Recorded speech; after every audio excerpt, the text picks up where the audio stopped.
स्वागत है आप सभी दर्शकों का। आप सभी दर्शकों को दीपावली की बहुत बहुत शुभकामनाएं।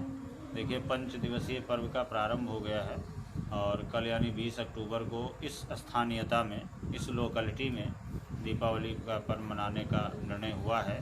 वैसे तो 2 दिन अमावस्या का संयोग 2 दिन हो रहा है, तो सबसे पहले हम यही बता देना चाहते हैं कि भ्रम की स्थिति क्यों है कि जहाँ पर सूर्योदय जो है 5:45 से पूर्व हो रहा है, वहाँ पर तो 21 तारीख को, और जहाँ सूर्यास्त जो है 5:45 में पूर्व हो रहा है, वहाँ तो 21 तारीख के लिए शास्त्र जो है आज्ञा कर रहे हैं करने के लिए, और जहाँ सूर्यास्त 5:45 से बाद में हो रहा है, वहाँ 20 तारीख के लिए इस तरह का सूर्योदय और मतलब सूर्यास्त के ऊपर सारी चीज़ें निर्भर हो रही हैं। तो इसलिए 2 दिन का हो रहा है, क्योंकि अमावस्या तिथि दोनों दिन व्याप्त है। 21 अक्टूबर 2025 को अमावस्या तिथि लगभग 5:45 तक है। तो इसमें निर्भर कर रहा है कि सूर्यास्त कब होगा, क्योंकि सूर्यास्त से 1 घड़ी बाद तक अगर अमावस्या हो तो प्रदोष काल में लक्ष्मी पूजन के लिए प्रशस्त मानी गई है। तो इस स्थानीयता में जैसे कि 20 तारीख को दीपावली पर्व मनाने का निर्णय हुआ है, तो ज़्यादातर 20 तारीख को दीपावली का पर्व है। वैसे 21 को भी यत्र तत्र हो रहा है, कई जगह विद्वानों ने निर्णय लिया है 21 तारीख को मनाने का। तो इस बार दीपावली पर जो है 5 बहुत ही महाशुभ संयोग राजयोग पड़ रहे हैं। इसके अंतर्गत जो है करीब 71 सालों के बाद में गुरु बृहस्पति अपनी उच्च राशि गोचर में संचार करेंगे, और साथ ही बुधादित्य योग बनेगा, और हंस नामक राजयोग बनेगा, कला निधि योग बन रहा है, सर्वार सिद्धि योग बन रहा है। इस तरह से करके ये 5 महासंयोग दीपावली पर इस बार बन रहे हैं, जो कि सभी के लिए बहुत ही सुखद है और सुख समृद्धि कारक है। और कई राशि के जातकों को, वो विषय बहुत लंबा हो जाएगा, लेकिन कई राशि के जातकों को इसका विशेष लाभ भी मिलेगा। तो इस बार दीपावली जो है कुल मिलाकर के सबके लिए बहुत ही शुभ होने वाली है। और अब दूसरी बात जो ये है कि दीपावली पर पूजन का जो समय है, क्योंकि दिन में अगर जैसे कोई प्रश्न ये होता है कि अमावस्या तिथि लगने से पूर्व पूजन, कई लोग कहते हैं, विद्वान कहते हैं कि अमावस्या से पूर्व पूजन नहीं होना चाहिए। लेकिन यदि दिन में मान लिया व्यावसायिक प्रतिष्ठानों में पूजन करना है, तो उसके लिए पूजन का जो समय उचित रहेगा, दोपहर लगभग 1:30 बजे से लेकर के और सायंकाल 6 बजे तक का मुहूर्त जो है वो व्यावसायिक प्रतिष्ठानों में पूजन के लिए प्रशस्त रहेगा, क्योंकि इस दौरान चर लाभ और अमृत की चौघड़ियाँ रहेगी, स्थिर लगन रहेगा। तो जो चौघड़िया के अनुसार अगर देखा जाए तो दोपहर लगभग 1:30 बजे से लेकर के और सायं 6 बजे तक का जितनी भी चौघड़ियाँ, 3 या 4 चौघड़ियाँ पड़ रही हैं, ये सब बहुत ही शुभ हैं। इस दौरान जो है व्यावसायिक प्रतिष्ठानों में पूजन किया जा सकता है। इसके अलावा जो संध्या के समय जो पूजन होगा, संध्या का जो पूजन होगा, तो प्रदोष काल का जो समय है, क्योंकि घर में जो है प्रदोष काल पूजन के लिए प्रशस्त माना गया है, तो लगभग 5:45 से लेकर के और 8:20 के मध्य का होगा। इस दौरान वृष लगन, स्थिर लगन भी आ जाएगा और चर की चौघड़ियाँ भी होगी। तो यही प्रदोष काल का समय होगा, क्योंकि प्रदोष काल के समय का एक मानक निर्धारित है कि सूर्यास्त से इतने समय तक प्रदोष काल रहता है।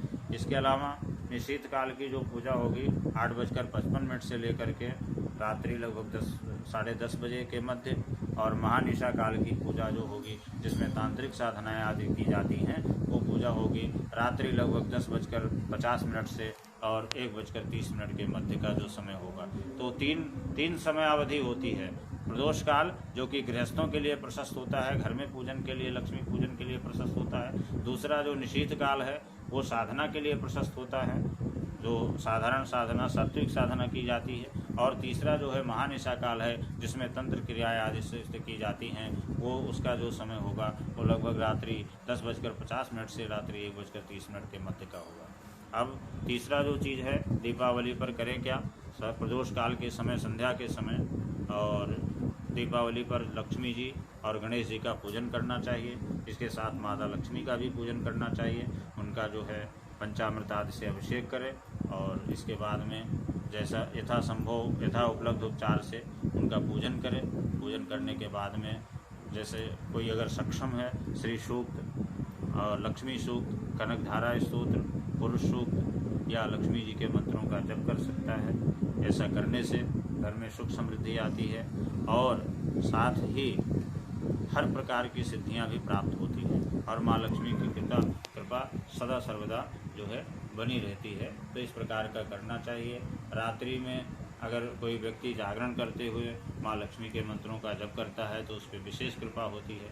और अगर कोई व्यक्ति जैसे मान लिया श्री सूक्त और लक्ष्मी सूक्त, कनकधारा स्तोत्र, पुरुष सूक्त आदि पढ़ने में समर्थ है तो माँ लक्ष्मी के चालीसा का भी पाठ कर सकता है और ऐसा करने से भी सिद्धियां प्राप्त होती हैं। लेकिन इस दिन की हुई पूजा जो है वो हर प्रकार से सिद्धिदायक होती है, क्योंकि अमावस्या की रात्रि को एक प्रकार से सिद्ध रात्रि माना गया है। तो अंत में फिर एक बार, क्योंकि इस स्थानीयता में दीपावली 20 अक्टूबर को मनाई जा रही है और सूर्यास्त के अनुसार यहाँ पर 20 अक्टूबर को मनाना ही प्रशस्त होगा। कहीं कहीं पर शास्त्र आज्ञा है जो है 21 तारीख को भी मनाने का विद्वानों ने निर्णय लिया है। जहाँ पर सूर्योदय विलम्ब से हो रहा है वहाँ पर 21 को भी मनाया जाएगा। इस बार 5 माह से योग पड़ रहे हैं जो कि हर व्यक्ति के लिए सुखद हैं और सोमवार के दिन दीपावली पड़ रही है, ये भी अपने आप में। और ऐसी जो असमंजस की स्थिति बनी है इस बार दूसरे वर्ष लगातार 2024 में भी इसी प्रकार से असमंजस की स्थिति थी। इस प्रकार की स्थिति लगभग सन 1900 और 1901 में इसी प्रकार की स्थिति बनी थी जब रात्रि में अमावस्या तिथि नहीं थी और उस समय भी दीपावली का पूजन अमावस्या के अभाव में किया गया था। उसी प्रकार से असमंजस की स्थिति इस बार भी बन रही है। तो असमंजस में ना रहें और असमंजस को यानी भ्रम को दूर करके जैसा जहाँ पर जिस प्रकार से जिस स्थानीयता में जिस प्रकार से व्यवहार हो रहा हो उसी प्रकार से आचरण करना चाहिए, उसी के अनुसार हमें भी चलना चाहिए। तो दीपावली का पर्व मनाएं और माँ लक्ष्मी को विशेष भोग लगा करके और उनकी प्रसन्नता के लिए जैसे मैंने कहा अखंड दीप भी जलाएं और 11 दीपक कम से कम जलाना चाहिए और दीपों की पूजा करके उन्हें यथास्थान सुनिश्चित करके रख देना चाहिए। और जैसा कि बताया कि माँ लक्ष्मी की प्रसन्नता के लिए जो मैंने पाठ बताए, जो सूक्त बताए हैं, जो लक्ष्मी जी के मंत्रों का जप भी किया जा सकता है, यज्ञ भी किया जा सकता है यथासंभव, क्योंकि इस दिन का किया हुआ जो कार्य है चाहे थोड़ा भी करें वो हमेशा सिद्धिदायक होता है। तो इस प्रकार से इस अवसर का लाभ जरूर लेना चाहिए। बहुत बहुत धन्यवाद।